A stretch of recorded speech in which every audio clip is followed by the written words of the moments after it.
Good evening. My name is Mark Richards. I am the Dean for Mathematical and Physical Sciences at Berkeley, and it's my great pleasure to welcome you all to the 2008 Beverly and Raymond Sackler Lecture in the Department of Astronomy. My main duty is to introduce the introducer, but I will say just a few words about tonight's speaker. We are extremely pleased this evening to have a distinguished scientist, the former director of the Space Science Telescope Institute at Johns Hopkins University in Baltimore. There we go. That's too much. Dr. Stephen Beckwith. And Dr. Beckwith is also just recently been named the Vice President for Research and Graduate Studies at the Office of the President for the University of California System. So he's also our boss. So it's a great pleasure to, particularly for the physical sciences and for the Department of Astronomy, to be able to host Dr. Beckwith for this special lecture and to welcome him to UC Berkeley and to the Department of Astronomy. I am not going to do the formal introduction, but I'll just make a few remarks, which is that Dr. Beckwith, as you will find out from Jeff Marcy, his academic pedigree and career has been mostly in private institutions. And so the change to Berkeley and to the UC system will be a change to a public institution, which, if you'll excuse the lack of gold-plated doorknobs, Steve, we do things a little bit differently around here.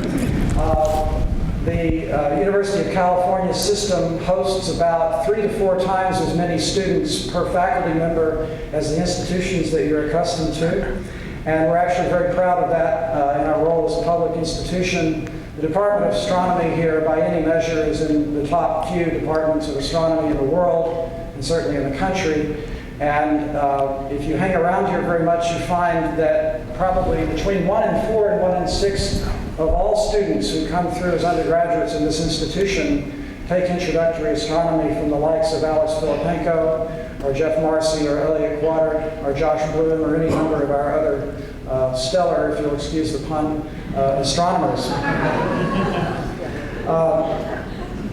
Again, welcome to Berkeley. Welcome to the UC system, Stephen. This is primarily a welcome to the department. This is a tough crowd. This is kind of your interview. We hope it goes well. And without further ado, let me introduce another distinguished astronomer, Professor Jeff Marcy, who will do the formal introduction.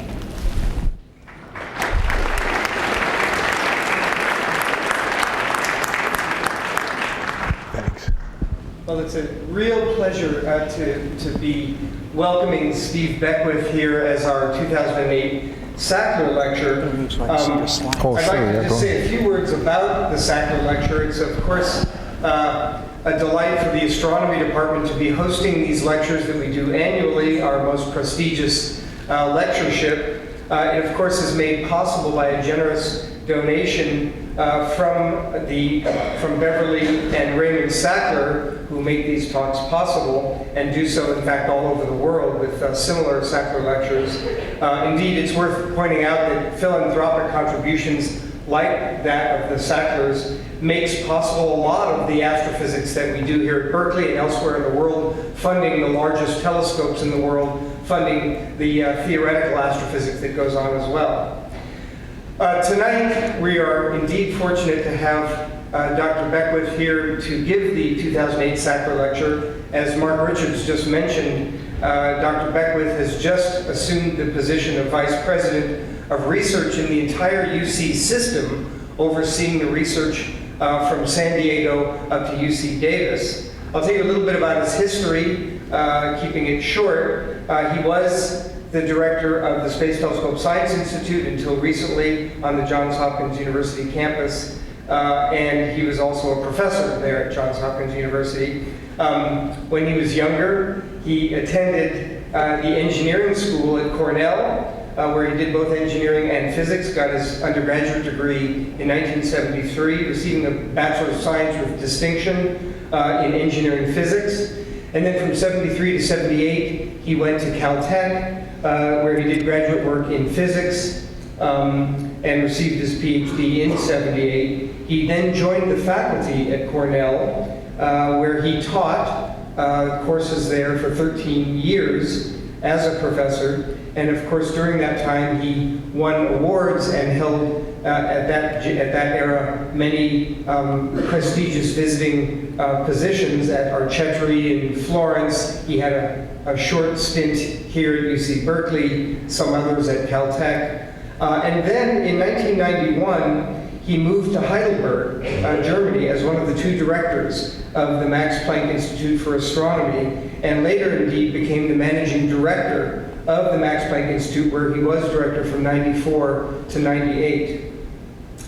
He also ran several observatories from that position, the Calar Alto Observatory in Spain and several others. All that time, he was doing research as well, and his main research interests include the formation of stars and the early formation and evolution of planets around stars, especially planets outside our solar system. And more recently, he's been working fervently on the birth and evolution of galaxies, especially in the early universe, a topic that I think he'll address this evening. He's published over 200 research articles, and he's, of course, lecturing extensively to the general public and professional audiences. And he's won so many awards, I'm not actually going to list them, but I'll just mention that he is an elected member of the American Academy of Arts and Sciences, to which he was elected in 2004. So again, it's really a pleasure to have Steve Beckwith here in the UC system, and especially here at Berkeley for the 2008 Sackler Lecture. So let's give him a warm welcome.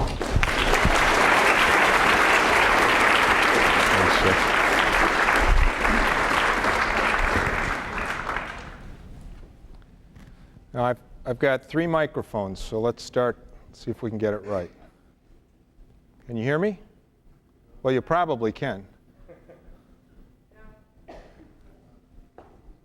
Are the technicians ready?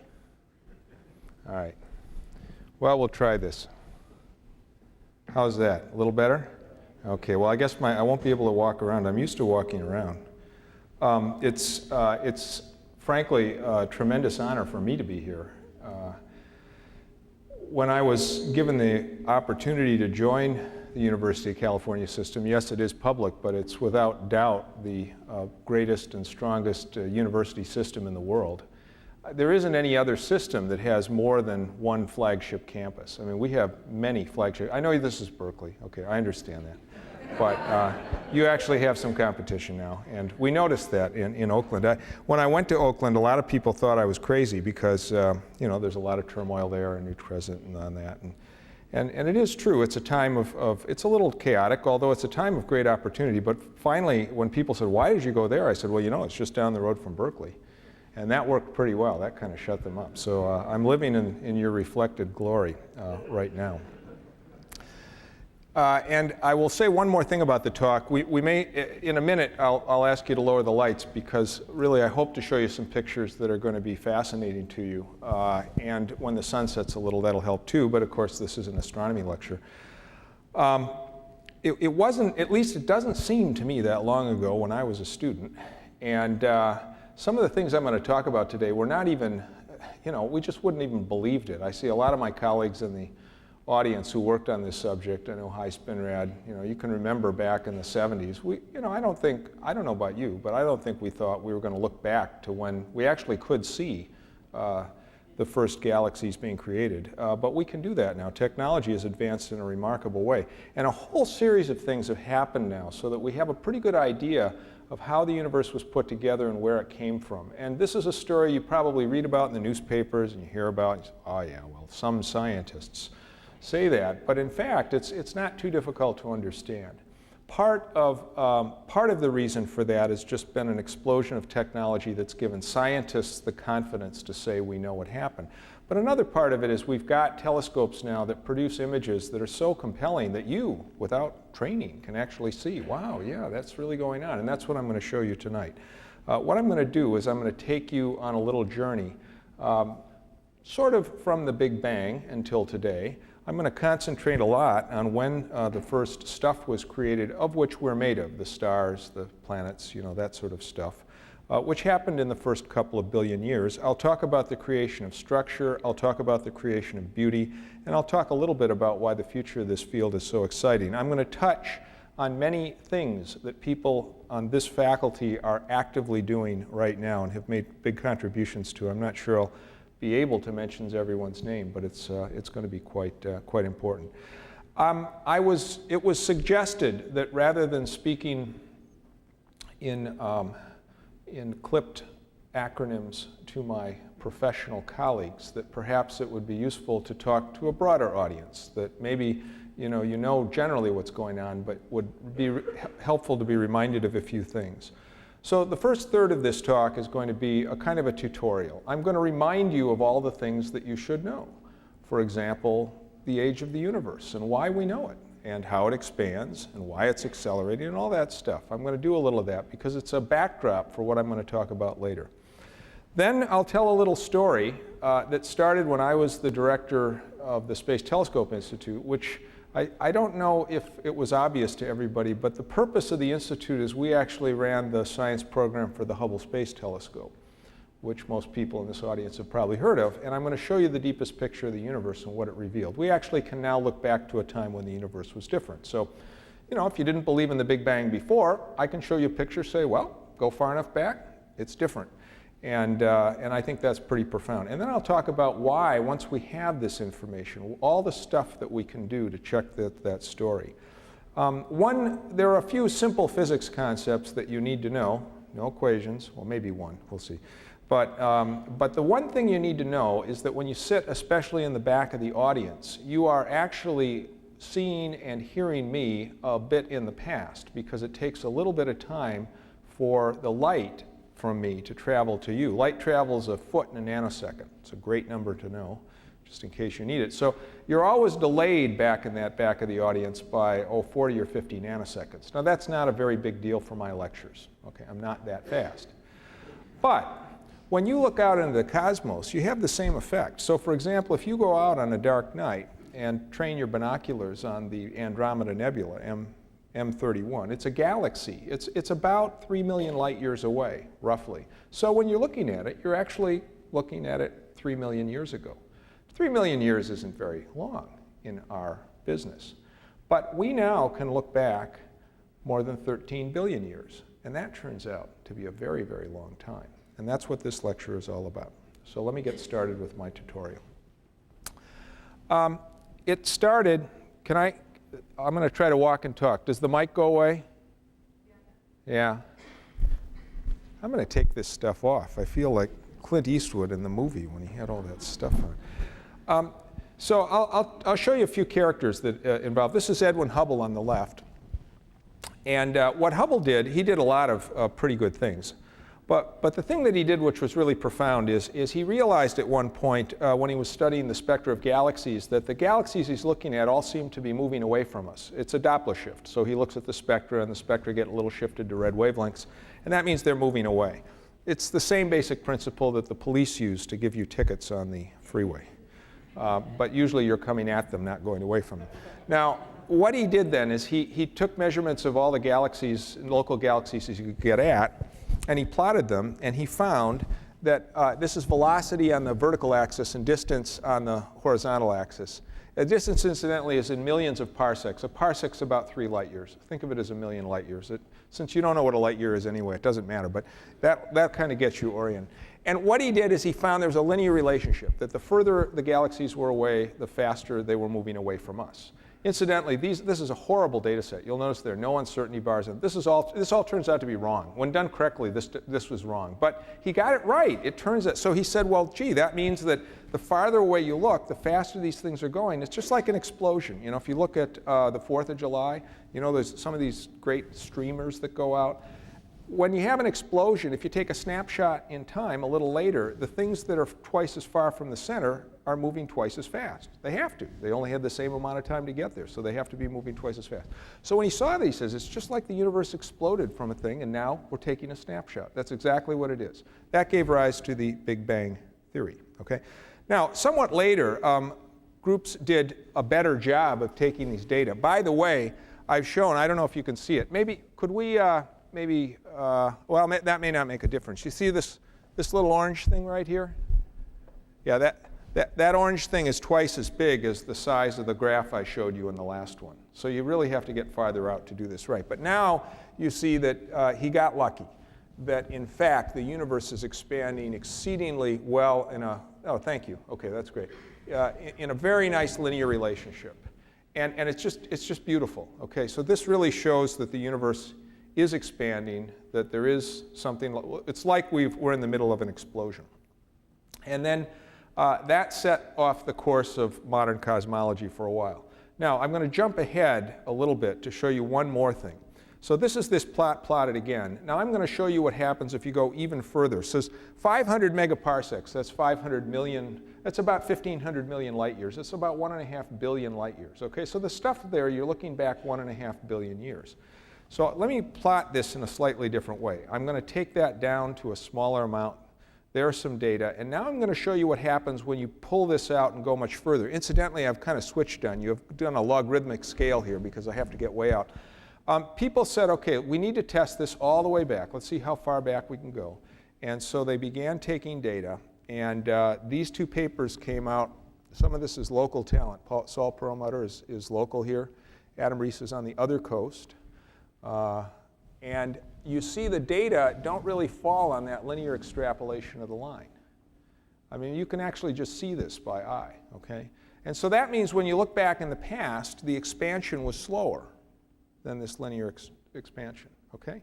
And that was not expected at all, because if it was slower in the past, it means it's faster now. It means the universe is actually speeding up. I've shown you only one data set, incidentally, but this has been now reproduced many times with many data sets, and it really is true. The universe is not just expanding, it is expanding faster now than in the past. It's accelerating. It turns out that the stuff responsible for that is called dark energy. Why? Well, we can't see it. It must have some energetic features, and we don't know anything else about it. So we gave it a name, dark energy, and that's it. But that turns out to be about 65% of the energy density of the universe. In fact, it dominates the matter. That's the most important stuff. I'm going to return to this a little later. Here's a character. This is Fritz Zwicky. Fritz was an astronomer who I knew as a graduate student. He used to come to seminars, and he discovered many things in 1935, as I learned from him, that he never got any credit for. And he reminded almost every colloquium speaker with this exact expression that he should get credit for the major discoveries. Now, the biggest discovery, at least in my view, the biggest discovery he made that kind of goes down in history was the discovery of dark matter. And I'll show you how he did this, because it's very important for the rest of the talk. This is, take a guess, a cluster of galaxies. Why? Well, there are just a hell of a lot of galaxies in a very small place, okay? And we see these all over the place, and it's very clear if I were to zoom out. We'll get it right. If I were to zoom out, it's very clear that you'd see this very confined cluster. So what Fritz did is he said, well, if this cluster is confined, it can only be confined by gravity. There aren't any strings or bungee cords out there. So he could figure out how much gravity there is. And this is what he did. He started by saying, well, we can determine the mass that's in all the stars just by measuring the light. And then you have to sort of multiply by a mass to light ratio. But you know, if it's like the sun, you know, you see a solar luminosity worth of stuff, it's a solar mass. Then he used these spectroscopic techniques that Hubble used to measure the kinetic energy of the galaxies as they were whizzing around. And then he applied this simple law that if they were bound, the kinetic energy must be about half the gravitational energy, so he could compare the two.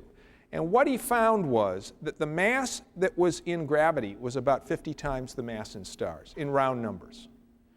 And so it meant that for these clusters to be bound, and there were many of them, most of the matter in the clusters was stuff that you didn't see, okay? It was dark. And so it's called, help me, dark matter. Great, yeah, exactly. Because we have no idea what this stuff is, but we know we don't see it, and we know it's gravitating, so it must be matter. There are some ideas about this. The reason I bring these two things up is because the dark matter and the dark energy actually account for most of the stuff in the universe, and this really kind of dominates what we see. There are, let's see, there are more modern ways you can check this. Here's another way. Here's a cluster of galaxies, and you see all these little arcs here? Let's see if I've got a laser pointer. You see this here, and see all that stuff? Those are ordinary galaxies which are about twice as far away as the cluster, but they are all spread out because when you look through the cluster, you're looking through a gravitational well that acts just like a sort of a glass ball, just like a lens.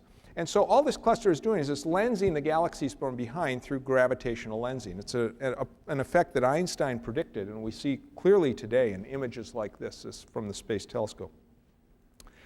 And because we know it's gravity doing this, it gives us a totally independent way of measuring the mass of the cluster and the gravity, besides these galaxy motions. And when we use that, we find the same ratio of light to dark matter. That is, the dark matter dominates. And so today, that was, let me go back. Well, it won't go back. So that says that we have this dark matter and dark energy, and in addition, that the universe is expanding. Now, the one final piece of the puzzle, and this is a little bit harder to get your arms around, but I'm going to try. The one final piece of the puzzle is that if the universe actually exploded from a Big Bang, and we run the clock backwards, there was a time when when all the stuff was together, when the universe was very hot. And if that's true, as the universe cooled, we expected that there was a time when that hot stuff cooled off and eventually emitted just enough light that it kind of permeated the universe. And that, in fact, happened. That's something called the cosmic background. And the biggest confirmation that the Big Bang theory was correct was when Arno Penzias and Robert Wilson, in, I think, 1961 or 62, or the early 60s, they discovered this background light, this background radiation, and that's the cosmic background itself. And here, you see in the cosmic background, it's very uniform on the sky. It has a very, very uniform temperature. It's about 3 degrees Kelvin. But if you subtract the average uniformity, which I'm going to do here, then it turns out you see this kind of a pattern on the sky. And that's because when you subtract the average, we're moving with respect to the cosmic soup. We're actually, the Earth and the solar system are moving with respect to the cosmic soup. That's what's called a dipole. You're moving toward it in the blue and away from it in the red. We're just moving, and so you see this pattern. Well, if we believe that, we can subtract that pattern, and that pattern leaves us with this. And what does that look like? Well, this is actually the Milky Way. Then once we've gotten rid of the average and then the first moment, and we get down to where the galaxy dominates. These are the stars and the gas and dust in the galaxies. And finally, if we subtract that, we get down to this. These are the small fluctuations in the background radiation that was emitted when the universe was very hot and emitted light at about 300,000 years age. There's a reason I'm showing you this. This looks a little esoteric, but the reason I'm showing you this is these fluctuations turn out to provide the seeds that later will become galaxies. And since what I'm going to talk about is the creation of galaxies, it's good to get your arms wrapped around the idea that at an early stage, the universe was pretty smooth, but not perfectly smooth. In fact, these fluctuations are just a few parts in a million of the average. But a few parts in the million was all it took to eventually give stars and galaxies and planets and us in this lecture you're hearing tonight.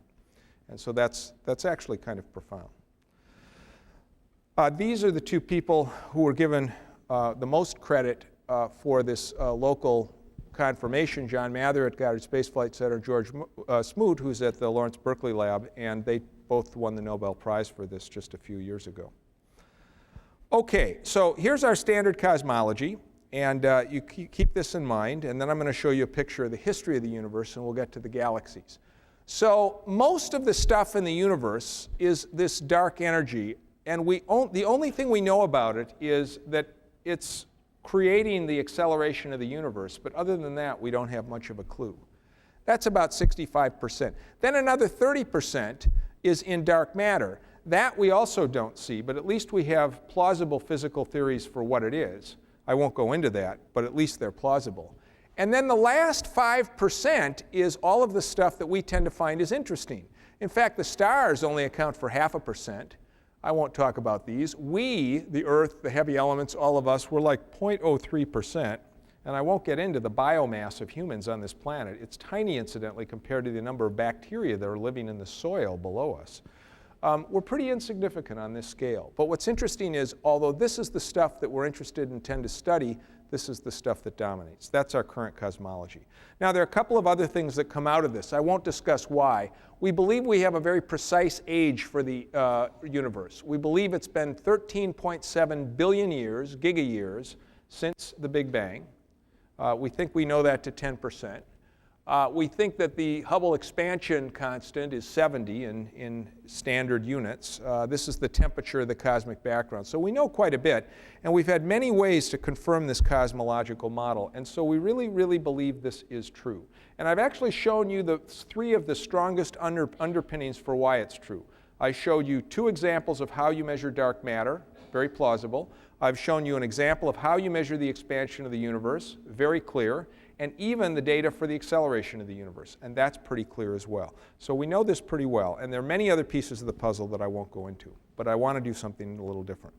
So now, I talked about the density fluctuations in the early universe. Well, this turns out to be at a small scale. Well, let me just stop this for a minute, because it looks like one of these is hidden. Hold on. Right, okay.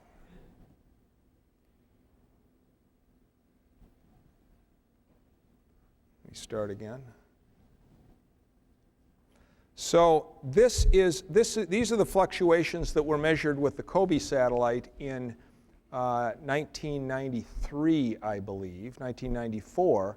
More recently, there was a new satellite called WMAP that measured with a finer scale. Now you see the general patterns. I'm going to go back and forth. You see the general pattern is the same. You see there's that big hole in the center. There's sort of bright spots on the light. But now you see in this pattern, there's much finer detail.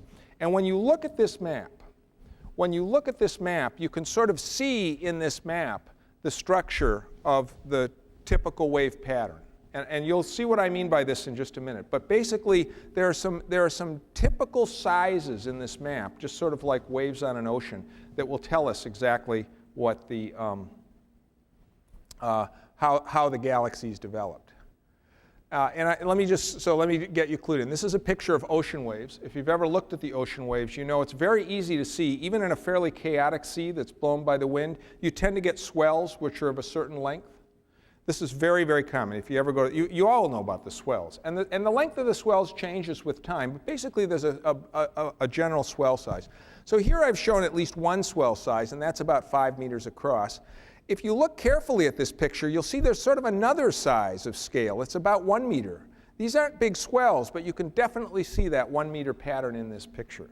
And so now, if you were to take a spectrum to say, I want to plot the intensity of waves at different sizes, different wavelengths, you'd get something like this, where you'd say, well, at a scale of 1/5 meters, there's a big amplitude, that's the big swell, and then at a scale of 1/1 meter, there's another big amplitude, that's 1 meter, and in between there's a lot of noise. So you'd be able to see the characteristic size of these waves in an otherwise chaotic ocean. Just, because it was interesting, I went on the internet and I found some actual images and spectra of ocean waves, and this is the ocean, this is plotted in terms of time, that is the frequency the wave passes by, and this is direction. But you see here there are two peaks in these ocean waves, a low frequency, which is the swell, and a slightly higher frequency. So this is actually what the ocean looks like. And in fact, it's the information in these spectra in the cosmic background that tell you what the typical size scale of fluctuations of density in the early universe were. And those fluctuations in density grew to become the galaxies we see today. And the basic idea is shown here. If I take this picture, the cosmic background radiation fluctuations, and I take this power spectrum, as I said, so I measure the strength of waves at different scales, you can see this picture, which otherwise looks chaotic, has a remarkably regular structure where there's a peak in the power at about 1 degree. So about 1 degree angle on the sky, you get a lot of power, and then you get these other ripples. And it turns out this is precisely predicted by a theory of how the universe should look at the early times. And it's that kind of information that tells you exactly that the whole picture of the Big Bang is right. Here's that 1 degree scale. And it's very similar to what you would do in the ocean waves, which is why I make this. And it's really these things that are going to grow and become the seeds of later clusters and galaxies. I've got a movie to show you how this works. This is a simulation of the early universe. I apologize if you're not used to it. This refers to redshift. This is the universe starting at an age of about 100 million years old, and it's going to go up all the way to today to 13.7. And what you're going to see as I play this movie is the slight clumps. Well, you may not be able to see it very well because of the contrast. I'm afraid the contrast may do it. The slight clumps begin to clump up because as the universe ages, gravity begins to pull in matter where it's overdense, and it leaves voids where the matter is underdense. And in the end, after a long time, you wind up with a universe that has clusters of things, it has walls of things, it has voids in between things. This simulation shows us what the universe should look like as galaxies form out of these little fluctuations. Okay? That's the way that galaxies developed out of the little fluctuations. And it makes some very strong predictions about what the early universe should have looked like. Okay, that's enough for the tutorial. Let me just remind you, so this is a simple history of the universe. We started with the Big Bang. There was a radiation era when it recombined. You get this microwave background, which we measure. There was a long period, somewhere between a few 100 million and maybe a billion years, when we don't think there was much going on, and then the first galaxies, stars, and black holes began to form, and eventually clusters and groups of galaxies formed as the big stuff built up from the small stuff. This is our basic history of the universe. Now, until a few years ago, we could see this, and we could see this part, but we couldn't really connect anything in between, because the biggest telescopes we built were able to look out pretty far, but they weren't really able to look out far enough to the point where the universe looked any different. That changed when we put the first big telescope into space, the Hubble Space Telescope. With the Hubble Space Telescope, and at least equipped with modern cameras, it was possible for the first time to look out to a distance where we were getting back in time to where these first stars and galaxies formed. And so that's going to be the basis of the next part of the talk, which is what the universe looks like when it was very young. This is the Hubble Ultra Deep Field. I think it's a little hard to see. Maybe let's try diminishing that light and see if that helps. I don't know if it will because we've got a light from up there. I'll show you a little bit better in a minute. This is the deepest picture ever taken of the universe. It was taken by exposing the Hubble Space Telescope on an otherwise blank spot in the sky for 1 million seconds. In this picture, there are 10,000 galaxies in a spot on the sky that's smaller than if you held, sort of a small pin out at the length of your arm and looked through that at the sky. Extrapolated to the whole sky, this says there are over 400 billion galaxies on the sky at the depth of the Hubble Deep Field, Ultra Deep Field. We knew this was going to be profound, and so when we scheduled the telescope, we made sure we did it in a biblical way. We started in September of 2003, and we exposed the image for 40 days and 40 nights, and then we rested. And then, after about a month of rest, in December of 2003, we picked up again and we exposed for another 40 days and 40 nights. And on January 16th of 2004, we stopped. And at that point, we had 1 million seconds of exposure, over 400 orbits of equivalent telescope time going into it. And we did it. It was really quite a day. It was an interesting day because on January 16th, we not only took the last image for the Hubble Ultra Deep Field, but that was the day that Sean O'Keefe, the administrator of NASA, announced to the world that we would no longer be servicing the Hubble Space Telescope, and therefore we would let it die. So we got it in just under the wire, I should say. Then there's a history associated with that involving, it's a little bit like Troy. In the end, all the kings and heroes died, but Hubble lives on, and so we've still got Hubble with us, and they're going to service it.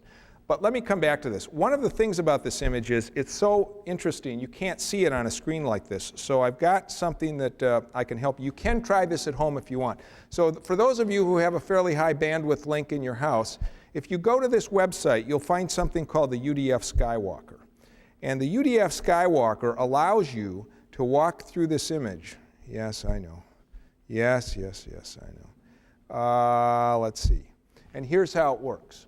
So in the upper left-hand part, you have this Hubble Ultra Deep Field with a green circle, and in the right-hand part, you then have a blow-up that shows you what the galaxies look like. And I'm just going to walk through this image and show you some of the things you see, because it's kind of interesting.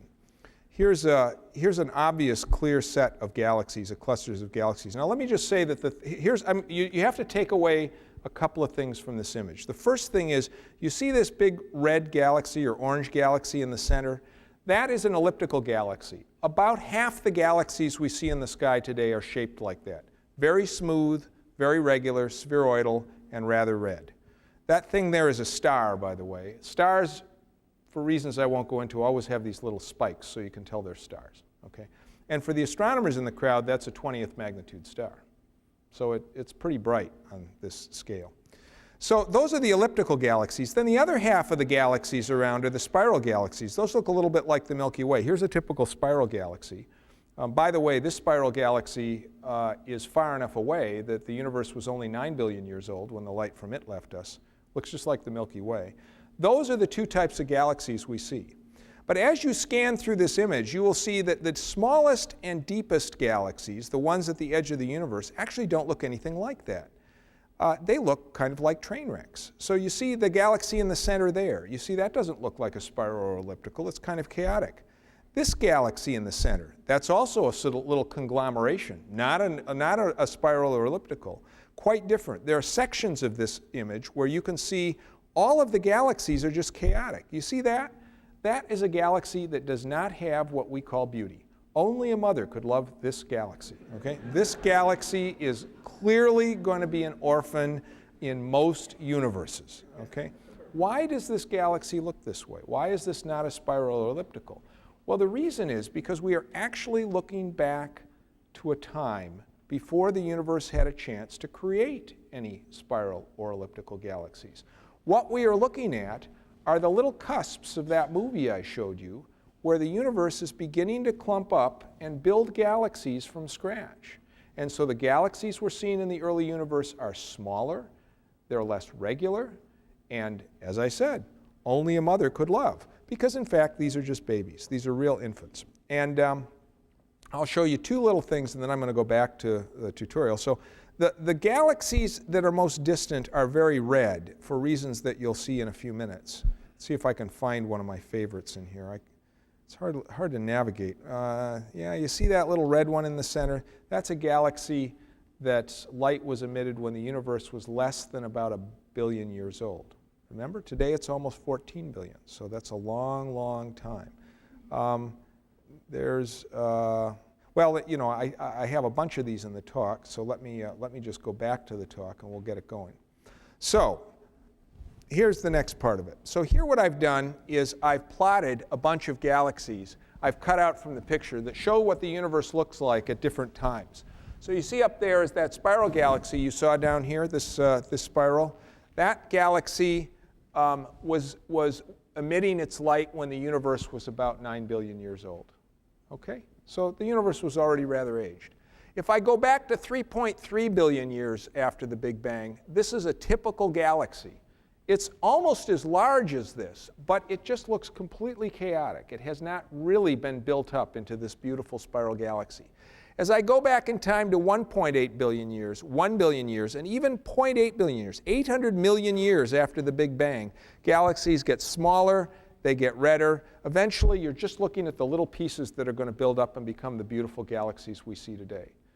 In this picture, we are actually looking back in time to a time when the universe looks different than it does today. These are typical galaxies at that age. These are typical galaxies today, and you can see the difference. So if you didn't really believe in the Big Bang, if you can believe that at least I know how far away these galaxies are, really, when you look out in this deep image, you're seeing the universe in a different light.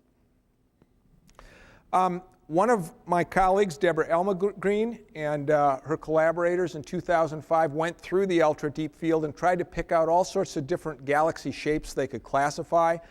Here are the typical elliptical galaxies and the spiral galaxies you see today, but then there are all sorts of weird ones. Tadpole galaxies, double galaxies, something she calls clump cluster galaxies, and then these skinny things, which I picked up, called chain galaxies. You basically don't see many of these things today. I mean, every now and then you'll run across a rogue galaxy that looks like this, but you don't see many. But when you go deep enough in the sky, you see lots of them. In fact, you see none of these and lots of these. Because, in fact, we're looking back far enough in time that the whole nature of the galaxies is changing. All right, now, I mentioned that we could tell galaxy distances, and let me just give you a little idea of how we do that, because that'll figure into this part of the talk too. If you look at the starlight from a galaxy, if you look at the spectrum of the galaxy, where this is some sort of intensity and this is the wavelength of light, visible light, incidentally, is between about 3,000 angstroms and about 7,000 or 6,000. So we see this. There's a strong edge in almost all galaxy spectra right at the edge where hydrogen becomes ionized, 912 angstroms. That's called the Lyman edge from Lyman, who discovered this in hydrogen. This is the spectrum of a typical galaxy. These are the pass bands of typical filters we use, such as the ones in the ultra-deep field. They're the blue band, the visible, infrared, and Z. I don't know why it's called Z, but that's just what it is. And these show how the filters are arranged. And that's how we make these color pictures, incidentally. We expose the electronic detectors in 4 different bands, and then we create a color picture from the 4 bands. As galaxies get to larger and larger distances, so this is a galaxy at a redshift of 1. This is when the universe was about half its present age, at about 8 billion years. The light is redshifted because the universe is expanding. And that means that this sharp edge goes to longer wavelengths. As galaxies go to very large distances, this is a redshift of 4, the universe was very young there, you see that this edge deepens and it moves into a band in such a way that, in fact, you don't get any more blue light from this galaxy. You only get light in the visible, infrared, and Z bands. And as it gets to higher wavelengths, you can see how this goes. And so here what I've done on the right is I've plotted a picture of a galaxy in 4 bands. And you can see that this band, you can see it in the Z band, and the I band, and the V band, but you don't really see it in the B band. This is a B dropout. This is a galaxy which is out at a redshift of about 4. So if I just compare the different filters in this image, without doing any other work, I can actually place these galaxies roughly in the distant universe. And you can see the galaxies that drop out of the I filter must be the most distant galaxies indeed. And in fact, they are. And I'll just show you in the next how this works in the next one. So here's the Hubble Ultra Deep Field again. And this is one of the galaxies in the center, one of my favorites. This is at a redshift of 5.8. And this is a spectrum we got of this galaxy with the Hubble telescope. Hubble has the ability to take spectra as well as take images, but it's much harder to do, so you can't take spectra of very many. This is the picture of the galaxy. You see it's a little red thing, and this is that Lyman edge. And I think it's unmistakable that this is the spectrum I showed you, right? But this Lyman edge is out at about 8,000 angstroms, which means that it's out, it's kind of 8 times or 8.5 times the actual wavelength of the rest wavelength of that edge. And so this is at a redshift that's pretty high. Okay? And that's how we identify redshifts. You can go through the Hubble Ultra Deep Field, and then you can just simply count galaxies in different slices of the universe. So for example, these B dropouts, the things that aren't seen in the B filter, this is very typical. You see these 4? This is the one I showed you before. It's a very clear galaxy. You just don't see it in one of the filters, so it must be out at some redshift. In the Ultra Deep Field, we see about 504 of these, and in all of the associated fields that we've done with Hubble, we see almost 5,000 of them. We have a huge sample of these galaxies, and actually this sample is very important for drawing general conclusions. This also works for the other bands. So this is one that drops out of the V band. You see it brightly in Z and I, but you don't see it, well, maybe a little bit in V, and it's gone by B. So those are at higher redshifts, and we see fewer of those, but we still see them. We see, in fact, 204 of them in the ultra-deep field, and almost 1,500 of them in more extended fields that we've done since then. And finally, the most exotic and most distant are the I dropouts.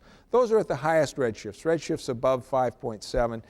You can see this one is interesting because it's a combination of a B dropout. You see this complex you hardly see in the B band, and a Z dropout, which is right in the center of them. So even though these galaxies would look like they're all together, one of them is much farther away than the others. So you see, it's very critical that we have this technique for slicing so that we can actually get a 3-dimensional picture of the universe at this time. Otherwise, just looking at these structures wouldn't tell us anything. But we have a tremendous amount of information from this, and that allows us to draw some general conclusions. So, for example, and in this case, there are 54 of these in the ultra-deep field and about 600 of them in all the other fields. So, for example, this is a plot of 24 of the brightest of the eye dropouts. That's the most distant galaxies you see. They're at redshifts greater than 7. That means that these galaxies emitted their light when the universe was less than 1 billion years old. And you see they have this small red chaotic structure. And just for comparison, I'm going to show you what the Milky Way would look like at the same distance. So this is the Milky Way at the same high redshift. And you see, none of these look anything like the Milky Way. Now, actually, I've had to make the Milky Way a little brighter because we couldn't quite see the Milky Way at this distance. But the structure is exactly the same. So you can see that the universe really did generally look different at those early times. Here's another way to look at it, because you might wonder about the structure. I know some of the astronomers in the audience will say, well, gee, Steve, you know, you're observing these in the rest frame ultraviolet. If you don't understand that, don't worry about it. But if so galaxies look different. Well, these are the 24 brightest B dropouts. These are at redshifts of about 4. And these are a series of galaxies that were observed in the ultraviolet, the same rest frame band with the GALEX satellite. And they've been redshifted, you know, as they would appear out at those redshifts. And I think you can see that the local galaxies and the distant galaxies really don't look very much like one another. And so really, when we do these slices, we're looking back in time in a very profound way. Now, here's something which is, I apologize for the plot, but here's something which is also interesting to do. So another question you might ask is, well, I have this theory of buildup by clumping from the seeds, the density fluctuations of the early universe. That must tell me something about the distribution of small versus big galaxies. It may be harder to create big galaxies than small galaxies. That's generally the case. And so theoretically, you would expect that if you plotted these are bright galaxies. So this is the luminosity or the brightness of the Milky Way. This is 10 times the Milky Way, 1 times a tenth and a hundredth. If you plotted the density of these galaxies, that is the number per cubic megaparsec, you would expect there to be many more small or faint galaxies than bright galaxies, because it's easy to form the small ones and it's harder to form the big ones. And indeed, that's exactly what you see. This is an example of that. But theoretically, you would not expect this galaxy set to turn over. You would expect this, in fact, most of the theories would predict a sort of a general power law. And so this actual shape is of interest to physicists and astronomers who are trying to understand whether or not the theories of structure development actually correspond to what we see in the data. And the hierarchical assembly idea predicts that you would have a general power law. Well, let me just show you what you do if you plot this for several different distributions. So in the ultra-deep field, you can see this is the redshift 4, 5, and 6. This is going back in time from about 2 billion years to less than 1 billion years. And you can see that from 2 to about 1.5, it doesn't change much. But now you begin to see evidence for a change. And in fact, a big part of astronomy over the next decade will be trying to measure these distributions very precisely in slices in time and comparing them with our theories to see if they make any sense. And in general, it looks like the energy density of galaxies does decrease. We're looking at galaxies in the past. They're much fainter than they were in the present day. This is the latest attempt by Richard Bouwens and his collaborators at the University of California, Santa Cruz, to measure even higher redshifts with the Spitzer satellite. And these are sort of preliminary results. So it shows you that so far as we can tell, we are looking back. The universe is getting, things are building up from these high redshifts early times to the low redshifts today. And what's also useful to point out is that this whole side of the curve, you may not be able to see it very well in the projector, but from about this line on over, all of these galaxies can only be seen with the sensitivity of the Hubble Ultra Deep Field. So while it's possible to see some of these deep galaxies by taking shorter exposures and using other telescopes, it's only with this sort of incredibly deep image with the world's most powerful telescope that you're able to get back to the point where we can measure the distribution of galaxies and actually compare them with our theories of how galaxies were created in the first place. And to a large extent, that's what motivated the ultra-deep field. We knew we would see back. We had already seen back some, but we really didn't have enough data to be able to say much about how the universe developed, and now we're getting to that point. This is a crude plot of the star formation history of the universe. This is today. These are redshifts, so this is back in time. This is billions of years after the Big Bang. The Big Bang is actually back here at a kind of infinity, but this is 1 billion years, 2, 3, 4, 5, 6, and this is 13 billion years after the Big Bang. And you can see that our best measures are that star formation, the rate of forming stars, started out low in the past. It peaked at about 2 billion years after the Big Bang. So this really is the creation of most of the stars that we see in the universe. This period of the first 2 billion years did it, and then it dropped off very rapidly. This was the period in which you assembled the mass into galaxies, but those galaxies still weren't very regular. So that's the epoch of creation. That's the dawn of creation. This period is also interesting, and we're studying that today, also with ground-based telescopes, because this is where the beauty developed. This is when the universe actually had enough time to get rid of the chaotic motions and create the elliptical and those beautiful spiral galaxies that we see today. And so we can actually look back over a whole span from today back to less than 1 billion years after the Big Bang. Let me now talk a little bit about what will be done in the future, and then I'll wrap up. So you can get a flavor now for what you can do with some of these big telescopes, and you now get a flavor for how a lot of it fits together.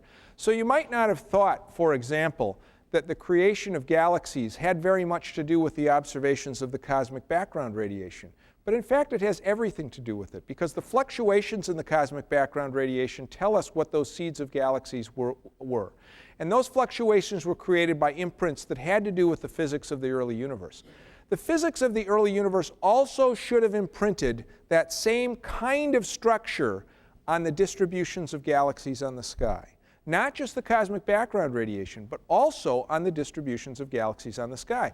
So while we've mapped the cosmic background radiation, we haven't yet mapped the galaxy distribution. And this is the sort of thing that you would expect the galaxy distribution to be. Now, this is over the whole sky, but you can sort of recognize this. This is the end point of that movie I showed you of galaxies creating structures, clusters, walls, and voids in between. And you can see with your eye characteristic wavelengths here that if I took a spectrum of this, you would expect to see. Now, we don't yet know what the structure of galaxies on the sky looks like, not because we don't have the capability, but because it takes a lot of work. Literally, what we have to do now is we have to go out, and we can do this with small telescopes. We don't necessarily need Hubble. We don't need even Keck. We just need telescopes that will measure the positions and the distances to something like 1 billion galaxies distributed over the sky. And when we've done that, we can then look and see if its general prediction, at least in terms of the spectrum, is about what we expect. And there are two kinds of waves we'll look for. One are sort of the transverse waves on the sky, and the other are the longitudinal waves, the ones that go in and out. I couldn't draw it very well in this 2D picture, but in and out. Both of those give us separate information about how the universe developed and how gravity acted to create these great structures. This is sort of the expected wavelength. The standard wavelength is about 150 million parsecs, and that's what you see in these sort of structures here. That's about 150 million parsecs on the sky. These are the most preliminary measurements looking for that bump here. And the bump is this. And you see the data are not very good. I mean, they're sort of convincing there's a bump, but it's nothing like what you would expect from a beautiful experiment. These are predictions of what you could get, very, very precise predictions. So really, just with some patience and outfitting standard telescopes with current technology, we should be able to test this, and that will be done over the next decade. And so I introduced you to this to show you just some of the things that will be coming up.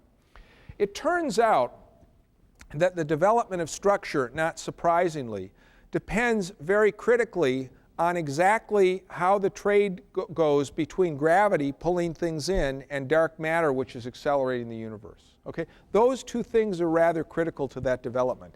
And so the prediction is that the way that structure develops in the universe is really intimately tied to our knowledge of both the way that gravity acts and the amount of stuff in the universe, both dark matter and dark energy. And so by measuring this structure that I showed you, this picture of the sky, and going back in time, not just locally, but to very high redshifts, and then comparing those slices, we can actually test whether our theories of gravity are correct, even back to the early times. So if you worried, for example, if you said, well, Steve, how do you know that physics is true out, at these early times? Maybe gravity was different. Well, you're right, maybe it was. But the point is that it can be checked. And it can be checked in a fairly straightforward way with the kinds of tools and techniques I've told you about. Incidentally, this technique does have a name, and it's always good to come away from these lectures with a name so that you can impress your parents or your teachers or your children or whoever you want to impress. This is called baryonic acoustic oscillations. Okay, remember that, baryonic acoustic oscillations. It's really a good thing to know. So for example, if you're a student and you go home for semester break and your father says, well, gee, Jennifer, what am I going to get for this, whatever it is, $20,000 a year or something I'm sending to the University of California? You say, baryonic acoustic oscillations. It'll just quiet the conversation, quiet the conversation. In fact, if you get this PowerPoint, you can impress them even more. So this is really a fairly exciting thing that will be coming up. Here's one other thing, and then I'm going to wrap up. We're getting to the end. The other thing, of course, is I've talked to you about the fact that by looking back in time, when we look back in time, we're looking at the universe that's expanding. And to do that right, you notice that as the galaxies get farther and farther back in time and farther out, the redshifts take the spectrum such that they increasingly become red. In fact, take it to the logical inclusion. It could redshift right out of Hubble's window. It can redshift right out of that Z-band at 9,000 angstroms and go out into the near infrared. And in fact, we see objects like this. So here is a picture of a galaxy cluster. And in the background of this cluster, there's an object which you can't see in the Hubble deep photograph. Okay? It just doesn't exist at Hubble. It's completely redshifted out of Hubble. But look, if you look at infrared light, because Hubble has an infrared camera, you see, well, lo and behold, there's an object. And if you look at longer wavelength infrared light, unfortunately, the resolution isn't good. It gets even brighter. So it is possible, if you go to infrared wavelengths, to go even farther back in time. And that's interesting because in the next servicing mission, which is really supposed to take place currently in October of 2008, keep tuned, we are going to I'm no longer part of that business. I'm part of you guys now. They are going to install a new camera on Hubble called the Wide Field Camera 3 that will have an infrared channel. And the current camera, which is called NICMOS, has this kind of a discovery efficiency or a discovery speed. This is as a measure of the sensitivity times the area of the detector. It shows you how rapidly you can discover new objects. And you see we're going to gain a factor of 20 with this new camera. Well, Hubble itself, without increasing the size of the telescope, just by putting new instrumentation, we're going to get 20 times the power in this telescope for the infrared. That means it will then be practical using Hubble to go out and look for these very high redshift galaxies in the infrared. And that's something that I think we can expect to see actually pretty soon because it's very exciting science. So this is the future. This gives you some clue as to what people are doing and why. There are a whole bunch of facilities on here. In a previous life, I used to sell telescopes, and I helped sell this one. The sample case got a little heavy, so I gave up, came here. This is the James Webb Space Telescope. Here's Hubble. This actually, incidentally, this background picture, this is a picture taken by a handheld camera by one of the astronauts on the space shuttle when they serviced Hubble last. And what they do is when they service Hubble and they let it go, they let it drift away slowly from the shuttle, and as it drifts away, they snap photographs with the Earth in the background, which I think is a very beautiful background. So this is Hubble. Hubble will be measuring the galaxy sizes, shapes, and luminosities all the way out to a redshift of 10, because that infrared camera will be able to extend its view even farther than we have. And it will be looking at the creation of beauty. That is, it will be looking at low redshift stuff as we're creating these beautiful spiral and elliptical galaxies from the detritus of the Big Bang, just grew out of these seeds of density fluctuations. The James Webb Space Telescope is a little bigger than Hubble, and it's cool, and it operates in the infrared. And it's really designed to be so sensitive it can actually take a complete census of galaxies between redshifts of 5 and all the way out to 20. If there are any galaxies, we think maybe there won't be. This should be able to really witness the dawn of creation. This will see galaxies turn on. It will be able to see galaxies at places where we think there are no galaxies. We'll run out. That's sort of in this era. It's going to just push right back. It will also be able to see if there are enough galaxies to reionize the universe after these long dark ages. Here's a local project, the SNAP satellite, Supernova Acceleration Probe. Saul Perlmutter and Michael Levy are pushing this very strongly up at Lawrence Berkeley lab. If SNAP is launched, what it will do is it will measure the expansion history of the universe between a redshift of 0 and 2 very accurately by measuring thousands of these supernovae that were used to do the Hubble diagram. So rather than that kind of ratty diagram I showed you, by thousands of galaxies, you'll get a beautiful smooth curve. The idea of this is to go exactly from the imprecision of Hubble's first Hubble diagram to that first diagram I showed you by Reese Press and so forth, that showed a beautiful, beautiful linear relationship. And that we'll also be able to look at the dark matter as it evolves through time by looking at gravitational lensing. University of California is a partner in a project to build an enormous telescope called the TMT, the 30-meter telescope. And if that's built, it won't be quite this big, but, well, you get the idea. It will be able to collect enough light that even on the ground, it should be able then to take spectra of some of these distant galaxies and look at the dynamics of the assembly, so it'll see the velocities of the galaxies, as well as by looking at the composition of the galaxies and to see how the elements build up from scratch. Because the early universe was almost all hydrogen and helium. It was only stars in the galaxies that created the stuff we have today. The University of California also, through Davis, is a partner in the LSST, the Large Synoptic Survey Telescope. This telescope is a 6.5-meter telescope designed to take an entire survey of the sky every 3 days. Imagine the entire sky every 3 days. And by doing that, it will also catch every supernova out there, especially the local ones, and look for the expansion history. And then there are a bunch of things that you can do with smallish telescopes, wide field surveys, baryonic, acoustic oscillations, and evolving structure. Both of those things can be done. They're less expensive, they're just as interesting and sexy, and they all fit together in being able to test all along this line our hypothesis that the universe started from a very, very tiny point, hot point, by some mechanism we don't know, blew up and expanded and created all of the stuff that we see today. And you see, it's really kind of remarkable that all of this is coming together at this time. We are a long way from running out of ideas. Of course, ideas are, lots of researchers can have ideas. What's interesting is we're realizing these ideas. Even 3 decades ago, I could not have imagined as a student we'd really arrive at this point. I mean, and I'm not kidding, so I'm a bit of a romantic, but I still thought, forget it. I'd never bet anything on that. And yet we're at a point where we're literally getting far enough back that soon we will be able to test the theory of inflation in the quark soup by looking for polarization in the cosmic background radiation. Just wild, wild stuff. So I hope you pay attention. I hope you look at the pictures. The pictures coming out of James Webb will be like Hubble. You'll be able to see them. You'll be able to judge for them yourself. You'll even be able to kind of understand the science without too much effort. And so I'm very pleased that you invited me to talk to you. I really, this has been a love of my life, and I hope it becomes a love of yours. Thank you very much.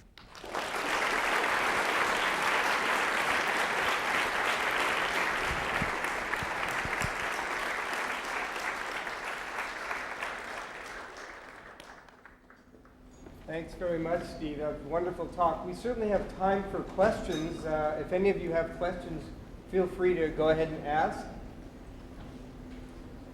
Yeah, go ahead. I think he was just stretching. About the size of the universe?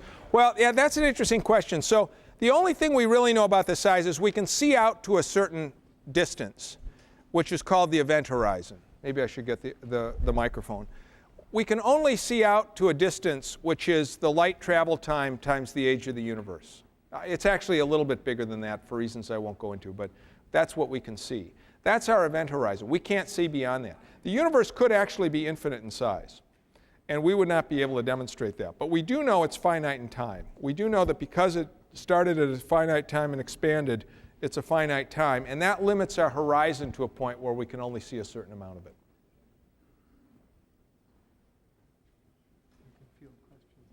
I can't see. Yes, in the front. So there's all this dark matter, and you said you wouldn't go into why it's dark. I'm curious. Why is it dark? Well, I'll tell you what the current theories are. So in fact, I can use this this little thing here. So in the early universe, what happened was prior to the time of the creation of the elements, the universe was so hot it was just elementary particles. I mean, really, really elementary. Electrons and other stuff. When it was hot enough, it created all sorts of exotic elementary particles, which we can see today in accelerators. We can create them. Most of them are short-lived. We believe, I mean, the most plausible theory is that there is a class of elementary particles which is much heavier than the typical protons, neutrons, electrons, the other fermions that we see today. A class of what's called supersymmetric particles, which are not easy for us to detect, but are gravitating, and they actually exist. And they were created at this early time. They kind of froze out. But because they don't interact very well with the rest of the matter, they're called weakly interacting. They just sort of sat there as stuff.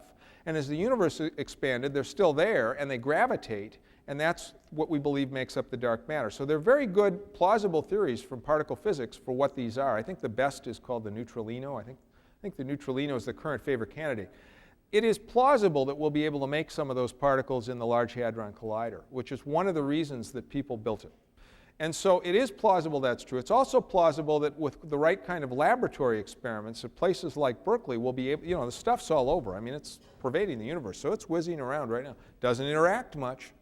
Don't worry about it. It's not like radon in your house, right? But this stuff is it's there. And so we do believe that with these sort of tabletop experiments, we might be able to find it. And that's why we think we have a handle on the dark matter theoretically. Dark energy, forget it. I mean, we have a number in an equation that we believe the number, but other than that, you might as well ask a 3-year-old and you'll get the same quality of answer for that. Yeah.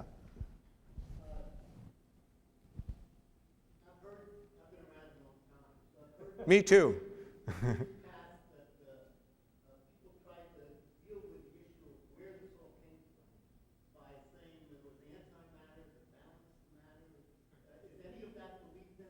Well, that's a complicated subject. It gets a little outside of my specialty, but basically today we see a lot of matter and not much antimatter. I mean, we know we can make antimatter in accelerators, but so the idea was that long time ago, matter and antimatter were created, but there was a slight imbalance in the matter and antimatter. There's a little more matter than antimatter, and at some point it all kind of recombined except for and turned it into photons except for the leftover matter. Now, why would this be true? Well, let's see if I can. How do you get asymmetries? If you have, let's say you have if you have a bowl and you put a ball in it, that ball will eventually roll to the center. That's very symmetric, okay? I can create another symmetric bowl that has a hump in the middle, that if I put the ball in, it will never get to the center. It'll go right up over the hump, but eventually it'll settle somewhere around that trough on the outside, sort of the donut part. That's a symmetric point, but it's not in the center. And so the idea was there was a potential. This is like a potential well, a potential that created particles, and this potential basically had a hump in the center. And then when all of the stuff kind of condensed out, it had to decide which way it was going, and it went to the matter side. I don't know if that's helpful to you. It helps me, but I think, that's the general idea of why there's more matter. And people who are smarter than I am can make me believe it. So, well, it's late. Oh, one more in the back. Yeah, please. Okay.